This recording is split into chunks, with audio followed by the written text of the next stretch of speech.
1945, o Exército Vermelho alcançou a linha do rio Oder. O mundo agora voltava seus olhos para Berlim, enquanto os soviéticos se preparavam para dar o golpe final contra a Alemanha nazista.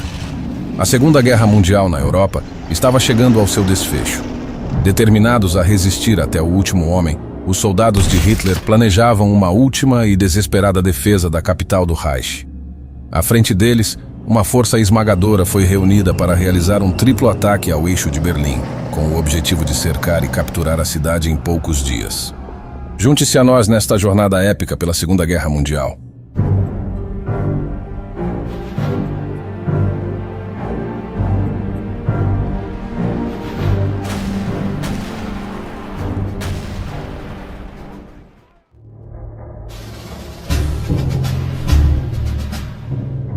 A primeira frente bielorrussa de Zhukov estaria no centro do ataque, enquanto a primeira frente ucraniana, comandada pelo Marechal Ivan Konev, atacaria ao sul, avançando em direção a Potsdam e Dresden. Para completar a operação, o Marechal Konstantin Rokossovski, da segunda frente bielorrussa, teria a missão de conter as forças alemãs ao norte, evitando que reforçassem Berlim. A logística do Exército Vermelho estava no limite. Engenheiros soviéticos trabalhavam dia e noite, construindo centenas de pontes e milhares de barcos de assalto para cruzar o rio Oder. Os estrategistas soviéticos precisavam organizar o deslocamento de 29 exércitos e criar grupos de choque que pudessem romper as linhas defensivas alemãs. Quando tudo estivesse pronto, o Exército Vermelho marcharia sobre Berlim com uma força de 2,5 milhões de homens bem equipados, 6.250 tanques e canhões autopropulsados, além do apoio de 7.500 aeronaves.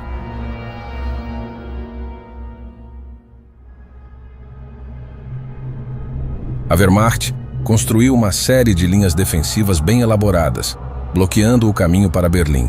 No entanto, essas posições eram defendidas pelos restos do grupo de exércitos Vístula e do 4º Exército Panzer.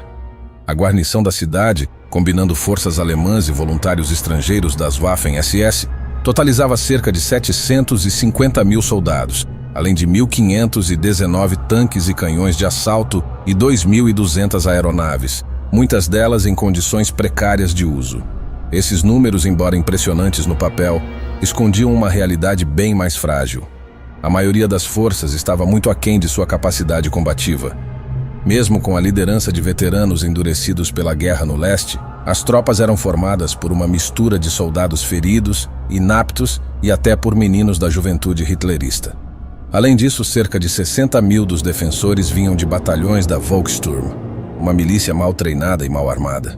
A infantaria alemã também não poderia contar muito com seus recursos blindados e aéreos, já que era praticamente impossível manter os veículos operacionais com as escassas reservas de combustível sintético. Isso foi resultado direto dos bombardeios aliados sobre as fábricas alemãs. O moral das tropas continuava a despencar, com a maioria dos homens sofrendo de desnutrição, e poucos ainda acreditavam na promessa de uma vitória final. Mesmo assim, a propaganda nazista se esforçava ao máximo para convencer a população de que as tão esperadas Wunderwaffen, as armas maravilhosas de Hitler, iriam mudar o rumo da guerra. Durante toda a Batalha de Berlim, 3 enormes torres Flak desempenharam um papel crucial, com sua artilharia pesada dando suporte às forças terrestres. Essas torres eram majoritariamente controladas por jovens de 16 a 18 anos, que serviam como auxiliares da Luftwaffe.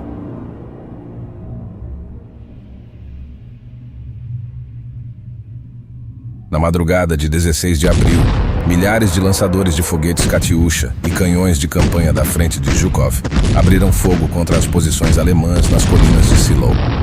A quilômetros de distância, nos subúrbios orientais de Berlim, as casas tremiam enquanto os cidadãos aterrorizados ouviam o início da devastação que se aproximava. Ao mesmo tempo, os tanques pesados e as forças de elite de assalto soviéticas avançavam implacavelmente. A inteligência alemã, já ciente da ofensiva iminente, havia retirado muitas das tropas de primeira linha para posições mais seguras na retaguarda. O que se seguiu foi um verdadeiro massacre. As tropas soviéticas foram dizimadas enquanto tentavam cruzar as planícies alagadas e enfrentar os campos minados preparados pelos alemães. Preocupado, Zhukov ordenou que seus 2 exércitos de tanques atacassem imediatamente. No entanto, quando os blindados soviéticos finalmente se aproximaram das colinas de Seelow, foram emboscados por canhões de 88 milímetros, tanques Tiger I e uma infantaria alemã bem entrincheirada, armada com os letais Panzerfaust. O progresso foi quase nulo ao final do primeiro dia de combate. Levaria ainda mais 3 dias até que os exércitos soviéticos conseguissem romper a última linha defensiva alemã. Stalin, irritado com a demora, viu a frente de Konev no sul obter mais sucesso. Em 18 de abril, seus exércitos de tanques já haviam cruzado o rio Oder, avançando em direção à capital. Com poucos reforços e munições escassas, os defensores sobreviventes foram forçados a recuar em ambos os setores. Com as defesas alemãs desmanteladas no sul e no centro, e as tropas vitais no norte presas em combates pesados, o caminho para Berlim estava finalmente aberto.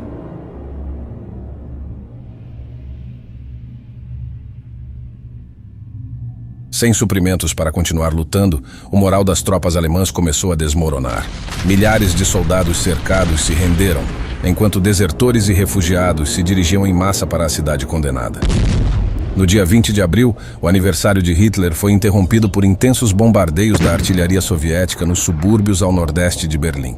Enquanto isso, Zhukov e os exércitos de tanques de Konev iniciaram uma corrida frenética para alcançar os arredores da capital.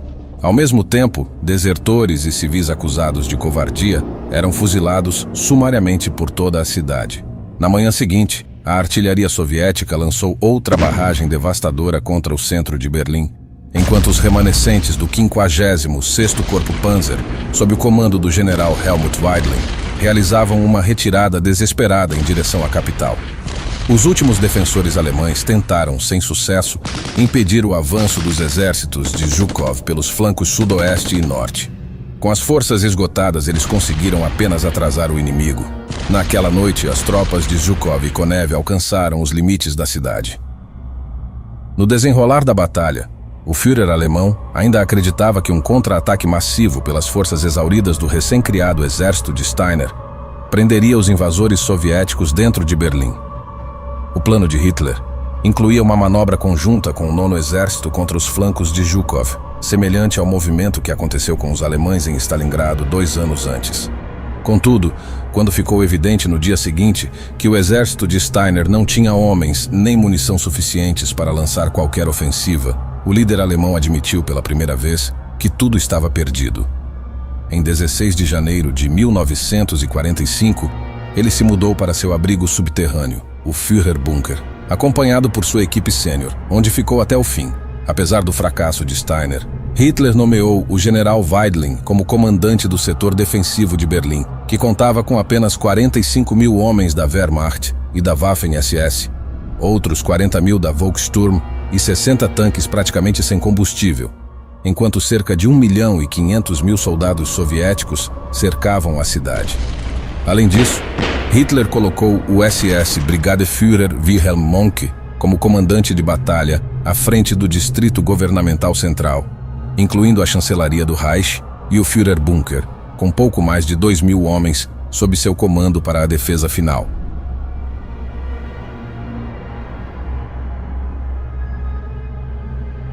Como era esperado, os exércitos de Zhukov expulsaram os defensores dos subúrbios leste e sudeste até o fim do dia 23, enquanto outras frentes apertavam o cerco em torno dos flancos da cidade.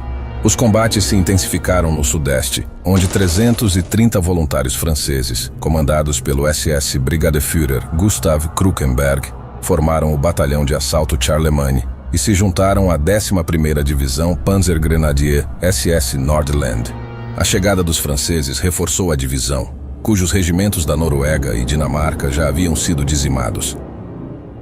Com a derrota inevitável se aproximando, muitos defensores começaram a se render, enquanto outros continuaram a lutar de forma fanática com ataques isolados. No sudeste, após intensos combates, os soviéticos capturaram a sede da Gestapo na Prinz Albrechtstraße, mas logo foram repelidos por um contra-ataque da Waffen-SS. Quando a divisão Nordland recuou em direção a Hermannplatz, os franceses da Waffen-SS, liderados por Henri-Joseph Fenet, junto com 100 membros da juventude hitlerista, destruíram 14 tanques soviéticos. Na tarde daquele dia, As duas últimas cruzes de cavaleiro do Terceiro Reich foram entregues a Eugène Vallot, que havia destruído 8 tanques pessoalmente, e a Friedrich Herzig, ambos da Waffen-SS.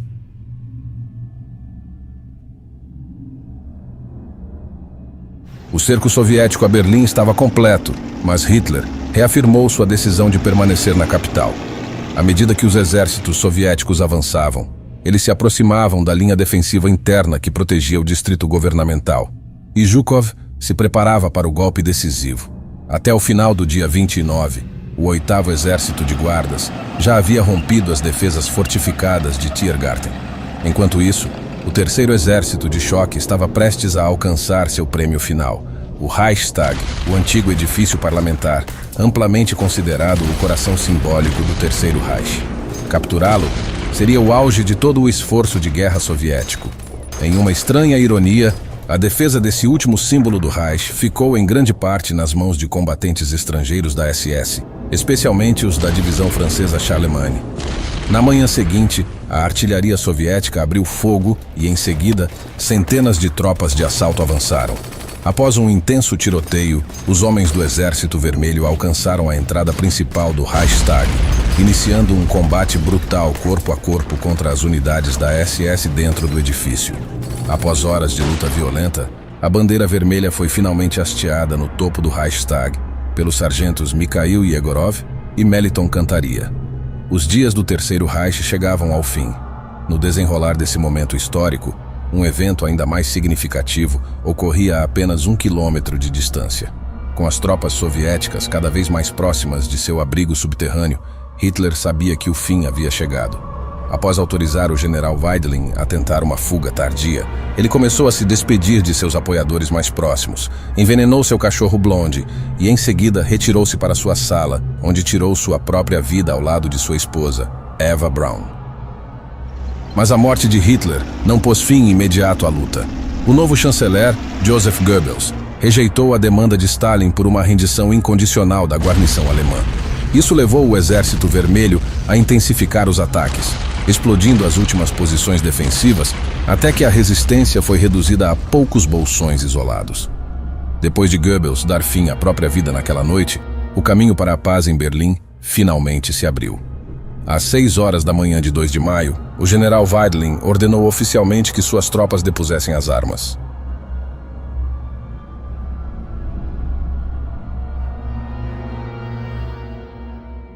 A captura de Berlim custou ao Exército Vermelho cerca de 78 mil soldados mortos e mais de 274 mil feridos, em uma série de combates brutais contra a resistência alemã nas ruínas da capital.